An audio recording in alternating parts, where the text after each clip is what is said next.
किधर से आएंगे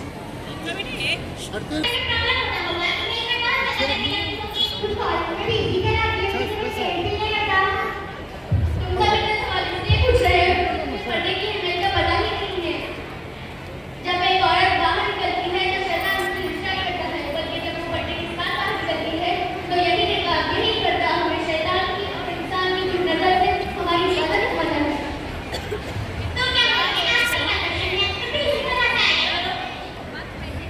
सब में और हम में बहुत फर्क है। हम समान कौम की औरत है। तुम्हें ऐसा समझ नहीं आएगा, मैं तुम्हें फैसला देती हूँ।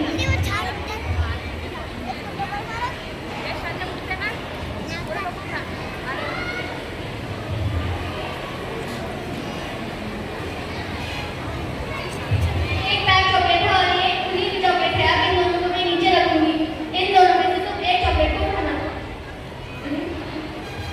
तुमने इसे क्यों उठाया? क्योंकि ये खबर है, मैं जब आप इस खबर चॉकलेट को उठाएगा।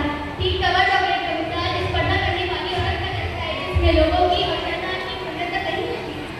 क्या सारी पाबंदी औरतों ने हमारे मर्दों के ऊपर कोई पाबंदी नहीं? नहीं, ऐसा कुछ नहीं है। जिस कुरान में अल्लाह ताला ने औरतों के ऊपर पर्दे का हुक्म फरमाया है, उसी एक आयत में मर्दों पर भी हुक्म करना है। मर्दों पर ये हुक्म फरमाया है कि जब तुम रास्ते से चलो तो अपनी नजरें नीचे झुका के चलो। ऐसी बात है तो अल्लाह ताला ने पर्दा का हुक्म सिर्फ औरतों पे ही फरमाया है, अल्लाह ताला ने पर्दे का हुक्म औरतों पर इसलिए फरमाया है क्योंकि वो किसी भी तरह से मुसलमान ना हो सके।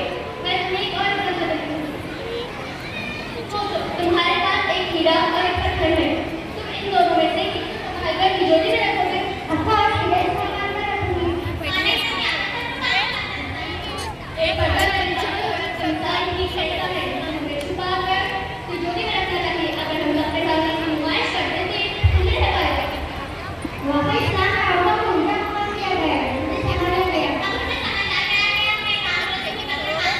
और ये खास औरतों के बड़ा नंबर भी बनाता है। हाँ, पूछो। क्या पर्दा करने वाली औरत सिर्फ घर में ही रह सकती है, कोई और बात नहीं कर सकती? नहीं, ऐसा बिल्कुल नहीं है। एक